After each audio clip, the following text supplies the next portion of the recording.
করেন না সন্তান দেওয়ালা কে? এইবার কেউ যদি সন্তান চাওয়ার জন্য দুনিয়ার কোনো মাজারে যায়, সন্তান চাওয়ার জন্য যদি কোনো গাউস কুতুব ওলি আউলিয়ার দরবারে যায়, কোনো পীরের দরবারে যায়, এই যে সন্তান চাওয়ার জন্য আল্লাহ ছাড়া অন্য কারো কাছে গেছে মানে যাওয়া মানে আল্লাহর সঙ্গে আরো একজনকে শরীক বানায় ফেলেছে, এই যে শিরকের গুনাহ হয়ে গেছে। এই শিরক করার দ্বারাই আল্লাহ পাক রব্বুল আলামিন বড় কষ্ট পেয়ে যান। এই জন্য আল্লাহ পাক রব্বুল আলামিন সাবধান করে দিয়েছেন, ও বান্দারে শিরকের গুনাহ কইরা আমি আল্লাহরে কষ্ট দিবি না।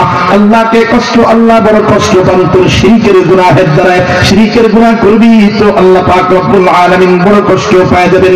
এই জন্য সাবধান হয়ে যা, শিরকের গুনাহ কইরা আল্লাহকে কষ্ট দিস না, পাশাপাশি আল্লাহর নবীকে কষ্ট দিবি না। মুফাসসিরিনে কেরাম বলে আল্লাহর নবী কষ্ট পান, তার বিরুদ্ধে কথা বললে, নবীকে নিয়ে গালিগালাজ করলে, আল্লাহর নবীর স্ত্রীগণ যারা আছেন তাদেরকে নিয়ে খারাপ কথা বললে, বাজে ভাষায় মন্তব্য করলে, আল্লাহর নবীর জীবন চরিত্র নিয়ে বাজে কথা বললে নবীজি বড় কষ্ট পাওয়া যান। এই জন্য আল্লাহ পাক রব্বুল আলামিন বলেন যারা শিরকের গুনাহ করার মাধ্যমে আল্লাহ পাক রব্বুল আলামিনকে কষ্ট দেয়, যারা নবীকে নিয়ে গালিগালাজ করার মাধ্যমে নবীজিকে কষ্ট দিয়ে দেয়, দুনিয়া এবং আখিরাতে তাদের জন্য রয়েছে আল্লাহর অভিশাপ। বলেন না নাউযুবিল্লাহ। শুধু তাই নয়, আয়াতের পরবর্তী অংশে আল্লাহ পাক রব্বুল আলামিন বলতেছেন, শোনো আল্লাহরে কষ্ট দিয়া কবরে আসবা, নবীরে কষ্ট দিয়া কবরে আসবা, কবর থেকে কঠিন আযাব শুরু হয়ে যাবে, কবরটাকে জাহান্নামের টুকরা বানায় রাখা হবে। জোরে বলেন নাউযুবিল্লাহ। আমার দেখেন নবীজি মুহাম্মদুর রাসূলুল্লাহ সাল্লাল্লাহু আলাইহি ওয়াসাল্লাম হাদিসের মাধ্যমে জানাই দিচ্ছেন, নবী বলেন মান সাব্বা নাবিয়ান ফাকতুলু, কেউ যদি নবীকে নিয়ে গালিগালাজ করে, কেউ যদি আল্লাহর নবীকে নিয়ে খারাপ কথা বলে, কেউ যদি আল্লাহর নবীর জীবন চরিত্র নিয়ে বাজে ভাষায় মন্তব্য করে, নবী বলেন ওই নবীর দুশমনের দুনিয়ার জমিনের বিচার হতে হবে। নবীজি বিচার নির্ধারণ করে দিয়েছেন। আল্লাহর নবী বলেন ফাকতুলু, নবীর দুশমনের একমাত্র বিচার হলো তাকে মৃত্যুদণ্ড, ফাঁসি দিয়ে দাও, এছাড়া কোনো বিচার নেই। আরো শুনেন, কেউ যদি নবীর দুশমনকে হত্যা করে ফেলে, আমি বুঝাই দিচ্ছি মানে গাছ লাগাবেন, বলেন আপনার এলাকার কোন এক কুলাঙ্গার ও আল্লাহর নবীকে নিয়ে গালিগালাজ করছে, এখন এক নবীর প্রেমিক মনে করেন এই ভাই যায় ওই কুলাঙ্গারে হত্যা করে ফেলছে, নবীর দুশমনকে কি করছে? খুন করছে, হত্যা করছে।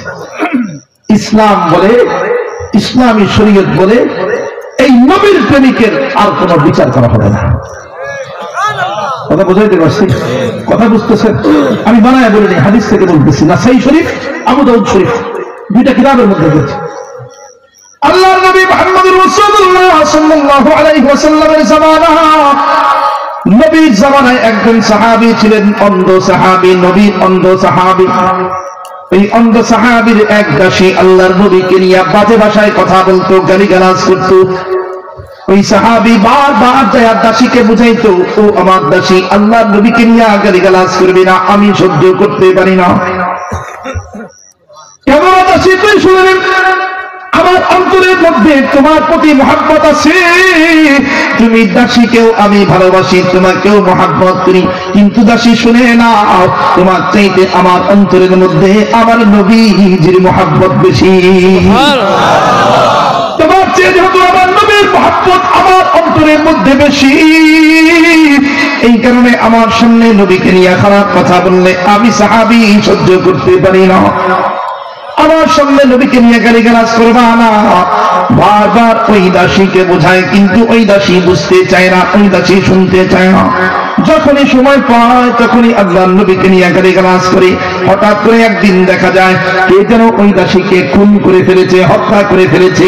ওই দাসী খুন হয়ে গেছে, হত্যা হয়ে গেছে। নবীজি পরের দিন সকালবেলায় ফজরের নামাজ পড়ে সাহাবায়ে কেরামদেরকে সামনে বসায়া জিজ্ঞাসা করতেছেন, ও আমার সাহাবীরা রে শোনো, শুনলাম গতকাল রাতে নাকি অমুক দাসীকে খুন করা হয়েছে, অমুক দাসীকে হত্যা করা হয়েছে। ও সাহাবীরা রে, তোমরা কি কেউ এই হত্যাকাণ্ডের সঙ্গে জড়িত আছো নাকি? এই অপরাধের সঙ্গে কেউ যদি জড়িত থাকো তাহলে দাঁড়ায় যাও। নবীজি একবার বললেন, দুইবার বললেন, কেউ দাঁড়াইবার চায় না। তৃতীয়বার নবীজি ধমক দিয়া বললেন, কেউ যদি এর সঙ্গে জড়িত হয়ে থাকো তাহলে দাঁড়াও, তাহলে দাঁড়ায় যাও। শেষ পর্যন্ত দেখা গেল ওই যে অন্ধ সাহাবী, ওই অন্ধ সাহাবী ভয়ে কাঁপতে কাঁপতে দাঁড়ায় গেছে। নবী কয়, তোমার কেউ দাঁড়াইবার বলিনি, আমি তো বলেছি এই দাসীরা যে খুন করছে অথবা এই খুনের সঙ্গে যে জড়িত ছিল তাকে দাঁড়াইতে বলছে, দাসী তো তোমার, তুমি কেন দাঁড়াই না? সাহাবী ডাক দিয়ে কয়, নবী আপনি যারা খুঁজতেছেন সেই আমি। বলেন না সুবহানাল্লাহ। আপনি যারা খুঁজতেছেন আমি সেই, মানে তুমি সেই, মানে নবী আমি নিজেই ওরা হত্যা করছি। নবী ডাক দিয়ে বলে, তুমি কি জানো না ইসলামী শরীয়ত মোতাবেক হত্যাকাণ্ড জায়েজ নাই, হারাম, তুমি হারাম চেষ্টা কেন করলা? ওই সাহাবী তখন ডাক দিয়ে বলে, নবী গো, আমি আমার নিজের জন্য আমার দাসীকে হত্যা করি নাই, দুনিয়ার কোন অহংকারের কারণে হত্যা করি নাই, কোন লোভের কারণে হত্যা করি নাই, এক কথায় দুনিয়াবি কোন কারণে হত্যা করি নাই। ও নবী, আমি হত্যা করেছি আপনি নবীজির মহব্বতে। আপনি তো কম বেশি জানতেন আমার এই দাসী আপনাকে নিয়ে গালিগালাজ করতো, বারবার বুঝাইছি, তারপরেও আমার এই দাসী বুঝবার চাই নাই। নবী গো, গতকাল রাতের বেলায় যখন আমি আপনার দরবার থেকে বাসায় ফিরেছি, বাসায় যাওয়ার সঙ্গে সঙ্গে দেখি আমার দাসী আবার আপনাকে নিয়ে গালিগালাজ করতে শুরু করেছে। আমি বারবার বোঝানোর চেষ্টা করেছি, না না, ও আপনাকে গালিগালাজ করা বন্ধ করে না, আপনাকে নিয়ে শুধু গালিগালাজ করতেই আছে। ও নবী, গতকাল রাতে আমি আর সহ্য করবার পারি নাই, আর সহ্য করতে পারি নাই, আমার খঞ্জর দিয়া আমার ওই দাসীর বুকের মধ্যে, পেটের মধ্যে খঞ্জর ঢুকায়া চিরতরে দুনিয়ার থেকে বিদায় করে দিয়েছি। এখন দেখেন নবীর বিচারটা কেমন হয়।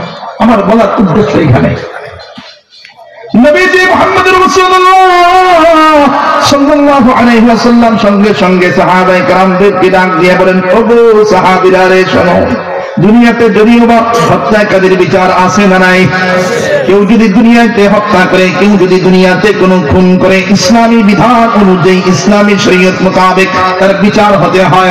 নবীজি সাহাবায়ে কেরামদেরকে ডাক দিয়ে বলেন, সাহাবীরা রে শোনো শোনো, দুনিয়াতে যদিও বা হত্যাকারীর বিচার আছে, কিন্তু তোমরা শুনে নাও, আমার এই সাহাবী যেহেতু নিজের জন্য খুন করে নাই, হত্যা করে নাই, দুনিয়াবি কোনো কারণে হত্যা করে নাই, আমি নবীজির মুহাব্বতে নবীর দুশমনকে দুনিয়া থেকে চিরতরে বিদায় করে দিয়েছে।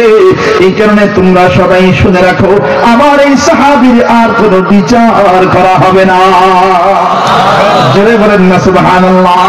তাহলে এই হাদিসের মাফহুম, এই হাদিস থেকে বোঝা যায় নবীর দুশমনকে, নবীকে গালিগালাজ করে নেওয়ালা ব্যক্তিকে কেউ যদি দুনিয়া থেকে বিদায় করে দেয়, হত্যা করে ফেলে, তাহলে তার আর কোনো বিচার করা হয় না। এটাই হলো ইসলামী শরীয়ত, এটাই হলো ইসলামী বিধান। এখন হয়ে গেছে উল্টা, করবেন কি?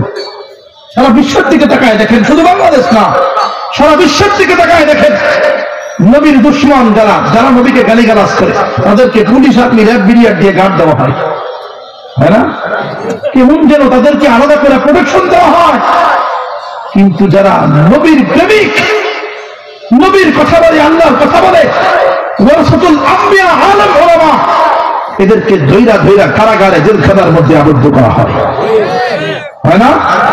এখন এই যে নবীর প্রেমিক হলে নির্যাতন সহ্য করতে হয়, জেল জুলুম সহ্য করতে হয়, এই কারণে নবীর মহব্বতকে অন্তর থেকে বের করে দিলে চলবে? চলবে না। ভয়তে ভয়তে নবীর মহব্বতকে অন্তর থেকে বের করলে চলবে? কেননা আল্লাহ পাক রব্বুল আলামিন জানিয়ে দিয়েছেন, আন-নাবিয়্যু আওলা বিল মুমিনিনা মিন আনফুসিহিম। আয়াতের সারমর্ম আমি বুঝাই দেই। আল্লাহ পাক রব্বুল আলামিন বুঝাইতে চান, যারা প্রকৃত ঈমানদার বান্দা, তারা নিজের জীবনের দিকে তাকায় না, নিজের জীবন আছে না নাই সেই দিকে তাকায় না, বরঞ্চ তাদের কাছে নিজের জীবনের চেয়ে আল্লাহর নবীর ইজ্জত অনেক অনেক দামি। নবীজি হাদিসের মধ্যে সেই কথাই বলেছেন, প্রসিদ্ধ হাদিস আপনারা কম বেশি শুনেছেন। আল্লাহর নবী মুহাম্মদুর রাসূলুল্লাহ সাল্লাল্লাহু আলাইহি ওয়াসাল্লাম হাদিসের মাধ্যমে জানায় দেন, লা ইউমিনু আহাদুকুম হাত্তা আকুনা আহাব্বা ইলাইহি মিন ওয়ালাদিহি ওয়া ওয়ালিদিহি ওয়ান নাসি আজমাইন।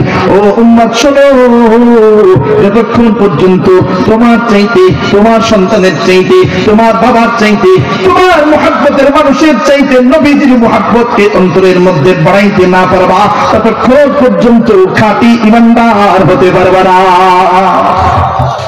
এই জন্য বলেন, নবীজিকে মুহাব্বত করলে কয় কাজ করতে হয়? সবাই বলেন কয় কাজ? এক নম্বর কাজ হলো প্রতিবাদ করতে হবে। কি করতে হবে জোরে বলেন? কি করা জোরে বলেন?